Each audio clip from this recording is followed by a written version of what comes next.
guys, how's it going today? I'm excited to bring you another book review for this video. It's a book that's not very new. A lot of books that I read aren't going to be super new because I do get a few new releases here and there, but I tend to try to read from my TBR, which I get from either yard sales, garage sales, book sales, library, friends of library sales, stuff like that. So some of the books that I review on this channel are not going to be new, and that's cool. I like old books. Old books are fun. Yeah.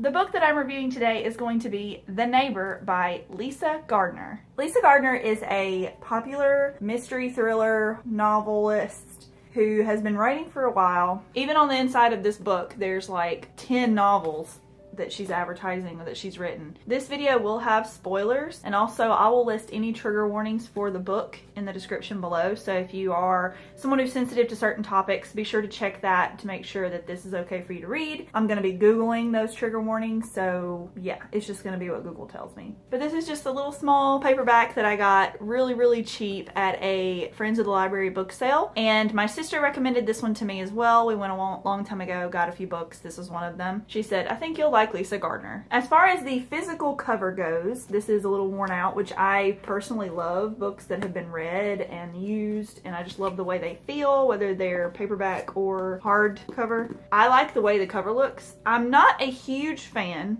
of books with faces on them. Now, this is kind of an exception because it's not exactly what I'm talking about. If I can find an example, I'll be sure to put it here. I've never read this book that I'm showing probably, but this kind of cover is something that I do not prefer. I don't like faces on covers, like just a close-up face of someone. I don't think it's very creative, and it kind of takes away the creativity of the person reading, like in their mind. Like they can't create the character in their head. They have to kind of go of whatever's on the book cover.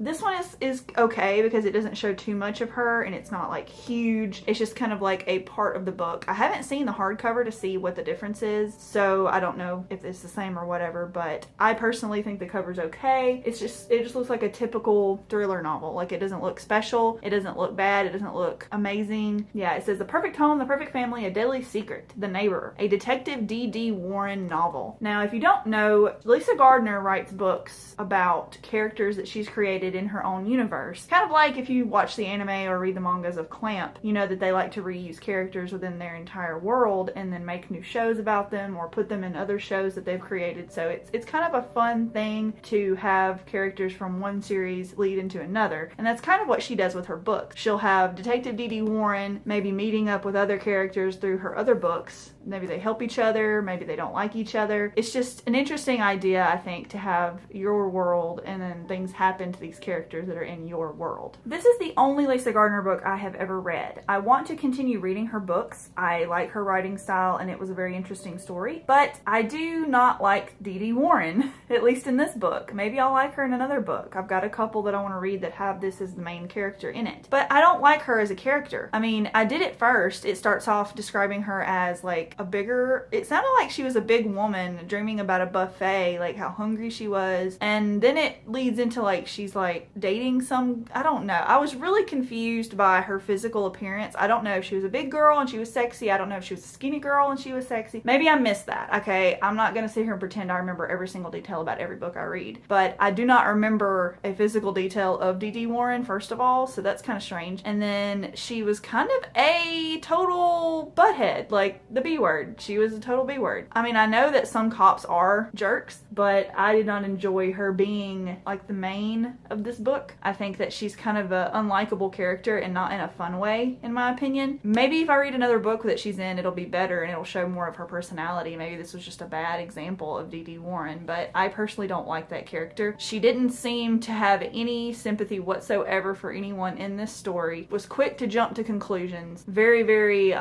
typical cop-like that you see on like Law and Order, as far as, you know, I'm just a hard A and I don't believe anything anyone says, and I'm just gonna jump and try to arrest somebody as quickly as possible because that's what cops do. You know, it just seemed very typical of her as a cop, and I don't want to assume that all cops are actually like that, so I don't know. It just she was just kind of a boring character to me. I will say though, I really don't understand the title of this book, The Neighbor. It has nothing to do with the story in all honesty. I mean, of course there is a neighbor, and of course there are things going on involving the neighbor, but it is not centered around the neighbor. I don't think it was a good choice. Maybe it was to throw off the reader so that they don't know what's happening in reality. They think they know who the killer is, but they don't. I don't like the title. I feel like it could have used some reworking. It could have had to do with the husband's childhood. I think that would have been a lot more interesting. Also would have provided a more interesting cover. The husband is the main character of this book, in all honesty. He is a fantastic character that I love to read about. I would have loved another 300 pages just about the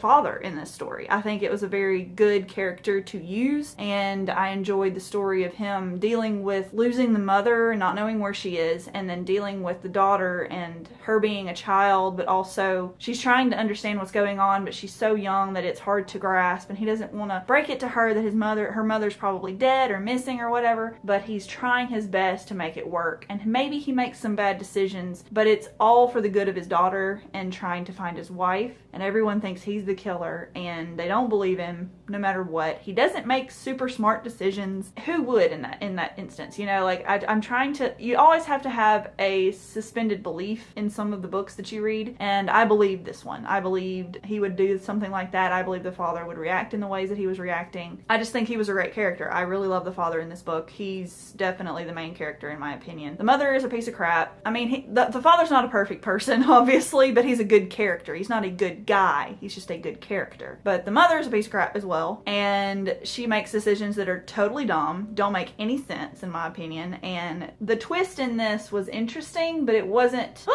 you know, like super shocking. Like, it was an interesting twist, just not shocking. I can deal with that, but I don't really like her as a character, personally. I think that she was making some really bad decisions from the beginning, just because she was wanting more from her marriage sexually. I don't feel like that's a good enough excuse. If you're not happy in your marriage sexually, maybe go to a therapist and discuss why, instead of all of this convoluted crap that happens. And I feel like that would be a lot more time efficient, you know? Yeah, maybe you learn a little bit about your husband, who knows? I haven't reviewed this on Goodreads yet because I am only currently keeping up with the ones that I'm reading this year. But if I were to give this a rating, I would probably give it 3.5, 4 stars. I liked it more than The Woman in Cabin 10, like a lot more, but not enough to make it a perfect book. I don't know, it's hard to say. The Woman in Cabin 10 is anywhere from a 2.5 to 3 for me, and this one's more of like a 3.5 to 4 for me, if that makes any sense. I think it's better written, like it's more interesting for me to read. I had more trouble putting this one down every night than I did The Woman in Cabin 10, but I like her writing style, and I'm probably going to pick up some more of her books if I ever find them on sale or anything like that. I recommend giving this book a read if you like a mystery thriller that's not super gory, but also an interesting set of characters. Like, don't get too intrigued by the title. It's not very accurate to me. But yeah, recommend it. I like the author. We'll definitely be reading more of her work in the future. Thank you guys so much for watching. I hope you enjoyed this video. Please remember to follow me on Goodreads. I do review any of the books that I read on there, and then if I feel the need, I will make a video about that book here because I like BookTube and I like making book videos. I think it's fun. Be sure to follow me on Instagram and Twitter and all the good stuff, and I'll see you in the next video. Bye guys!